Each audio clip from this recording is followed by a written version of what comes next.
మనం ఎప్పుడైనా ఒక సోషల్ గ్యాదరింగ్కు వెళ్ళినప్పుడు గమనించారా? అక్కడ ఒక వ్యక్తి ఉంటారు. అద్భుతంగా మాట్లాడతారు. చాలా తెలివైన వాళ్ళ కనిపిస్తారు. కానీ ఎందుకో వాళ్ళ దగ్గర మనసు విప్పి మాట్లాడాలంటే కొంచెం వెనక్కి తగ్గుతాం.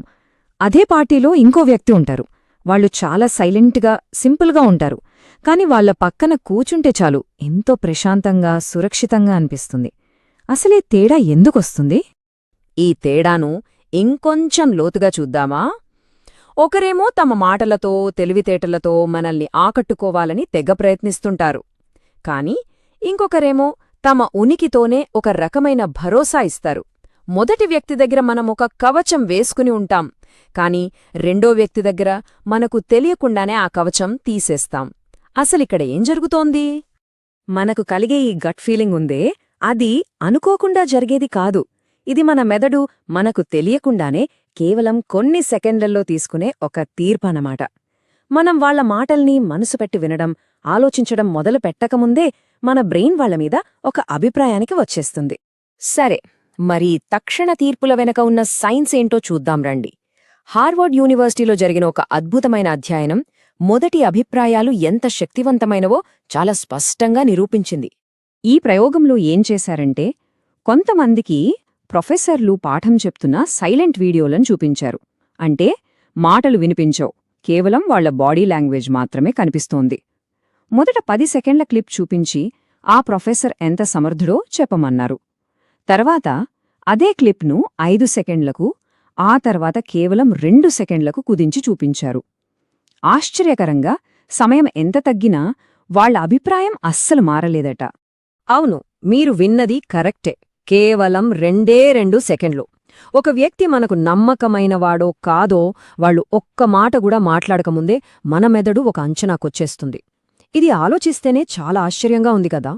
ఇలా వేగంగా ఒకరిని అంచనా వేయడం అనేది మన బలహీనత కాదండోయ్, ఇది మన పూర్వీకుల నుంచి మనకు సంక్రమించిన ఒక మనుగడ నైపుణ్యం. కొత్త వ్యక్తులను కలిసినప్పుడు మన మెదడులో పాతుకుపోయిన ఒక ఫైట్ ఆర్ ఫ్లైట్ రెస్పాన్స్ అన్నమాట. ఇదొక పురాతన సర్వైవల్ సాఫ్ట్వేర్ లాంటిది. మన మెదడు యొక్క మొదటి ప్రాధాన్యత మనల్ని సంతోషంగా ఉంచడం కాదు, సురక్షితంగా ఉంచడం. అందుకే అది నిరంతరం మన చుట్టూ ఉన్నవాళ్లని, పరిసరాలని స్కాన్ చేస్తూనే ఉంటుంది. ఒక కొత్త వ్యక్తి ఎదురైనప్పుడు అది వెంటనే ఈ వ్యక్తి వల్ల నాకేమైనా ప్రమాదం ఉందా అని అంచనా వేస్తుంది. మొదటి కొన్ని సెకండ్లలో మనకు తెలియకుండానే మన బ్రెయిన్ ఫటాఫట్ 3 ప్రశ్నలు వేసుకుంటుంది. 1. ఈ వ్యక్తి వల్ల ప్రమాదముందా? వీళ్ళు శత్రువా? 2. వీళ్ళు మనతో స్నేహంగా ఉంటారా? మిత్రుడా? 3. అవసరమైతే వీళ్ళు మనకు సహాయం చేయగలరా? ఈ స్కాన్ అంతా క్షణాల్లో జరిగిపోతుంది. మరి ఈ ప్రశ్నలకు సమాధానమివ్వడానికి మనం మెదడు వేటిని గమనిస్తోంది? అది వెతికే 3 కీలకమైన నాన్ వర్బల్ సిగ్నల్స్, అంటే అశాబ్దిక సంకేతాలు ఏమిటో ఇప్పుడు చూద్దాం. మొదటది వెచ్చదనం.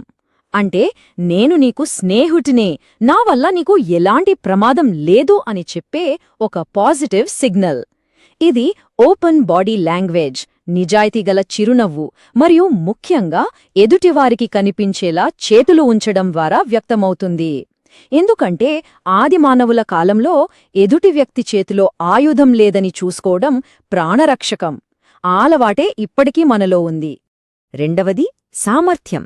ఇక్కడ సామర్థ్యమంటే మీ డిగ్రీలు లేదా విజయాల లిస్ట్ కాదు. ఇది నేను చెప్పింది చెయ్యగలను, నామీద నమ్మకముంచొచ్చు అనే భరోసానిచ్చే ఒక సంకేతం. ఇది నిటారుగా, ఆత్మవిశ్వాసంతో కూడిన భంగిమ, నిలకడైన నడక మరియు సూటిగా కళ్లలోకి చూస్తూ మాట్లాడటం ద్వారా వ్యక్తమవుతుంది. ఇక మూడవది, ఇది చాలా చాలా ముఖ్యమైనది, అనుగుణ్యత. అంటే మాటలకు, చేతలకు, బాడీ లాంగ్వేజ్కు మధ్య పొంతన ఉండటం. ఆలోచించండి, ఎవరైనా మిమ్మల్ని కలవడం చాలా సంతోషంగా ఉంది అని ముఖం సీరియస్గా పెట్టి చేతులు కట్టుకొని చెప్తే మనం నమ్ముతామా? అస్సలు నమ్మం కదా. ఎందుకంటే అక్కడ మాటలకు, శరీర భాషకు మధ్య పొంతనలేదు. ఈ తేడాను మన మెదడు వెంటనే పసిగట్టి ఒక రెడ్ అలర్ట్ పంపుతుంది. ఇప్పుడు అర్థమైందా? మనం మొదట్లో అనుకున్న ఆ వ్యక్తి దగ్గర మనకి ఎందుకు ఇబ్బందిగా అనిపించిందో? బహుశా వాళ్ల మాటలు చాలా ఆకట్టుకునేలా ఉన్నా వాళ్ల శరీర భాష వేరే కథ చెబుతూ ఉండవచ్చు. సామర్థ్యముంది, కాని వెచ్చదనం లేదు. లేదా మాటలకు, హావభావాలకు మధ్య పొంతన లేదు. అందుకే మన బ్రెయిన్కు అక్కడ ఏదో తేడాగా అనిపించి ఒక వార్నింగ్ ఇచ్చింది. సరే, ఈ సంకేతాలు మన రోజువారీ జీవితంలో, ఉదాహరణకి ఒక ఫస్ట్ డేట్ లేదా ఆఫీస్ మీటింగ్ వంటి సాధారణ పరిస్థితులలో ఎలా పనిచేస్తాయో కొన్ని ఉదాహరణలతో చూద్దామా? 2 సీన్లు ఊహించుకోండి. ఒక డేట్లో మీ ముందున్న వ్యక్తి భుజాలు వంచి, చేతులు కట్టుకుని కంగారుగా అటూ ఇటూ చూస్తున్నాడు.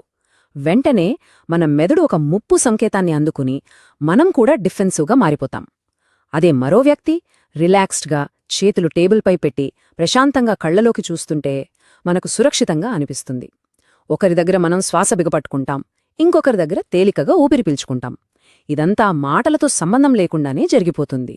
మనం ఎప్పుడైతే ప్రమాదకరమైన సంకేతాలను, అంటే వెచ్చదనం లేకపోవడం లేదా పొంతన లేకపోవడం వంటివి గుర్తిస్తామో అప్పుడు మన మెదడులోని తార్కిక భాగం పనిచేయడం ఆపేస్తుంది. మన భావోద్వేగాలు మనల్ని కంట్రోల్లోకి తీసుకుంటాయి. దీన్నే ఎమోషనల్ హైజాకింగ్ అంటారు. ఇలాంటి స్థితిలో అవతలి వ్యక్తితో ఒక మంచి సంబంధాన్ని నిర్మించడం అసాధ్యం. కాబట్టి మనం గ్రహించాల్సిన అసలైన మానసిక మార్పు ఇదే. ఇతరుల నమ్మకాన్ని గెలవడానికి మనం ఏం చెప్పాలి అనే దానిపై కాకుండా మనం ఎలాంటి సంకేతాలు పంపుతున్నాం అనే దానిపై దృష్టి పెట్టాలి. తక్షణ నమ్మకమనేది ఒక తార్కిక నిర్ణయం కాదు, అదొక భావోద్వేగ అనుభవం. అది అవతలి వ్యక్తి మనకు కలిగించే భద్రతా భావనపై ఆధారపడి ఉంటుంది. ఆ భద్రత అనే పునాది మీదే ఏ బంధమైనా నిలబడుతుంది. అందుకే మన మాటల కన్నా మన అశాబ్దిక సంకేతాలే చాలా చాలా శక్తివంతమైనవి. మరి మిమ్మల్ని మీరే ఈ ప్రశ్న అడగండి. మీరు ఇతరులను కలిసినప్పుడు మీ మాటలు పక్కన పెడితే మీ ఉనికి ఎలాంటి సంకేతాలను పంపుతోంది? భద్రతనా లేక ప్రమాదమా? ఎందుకంటే ఆ సంకేతాలే అన్నింటికన్నా బిగ్గరగా మాట్లాడతాయి.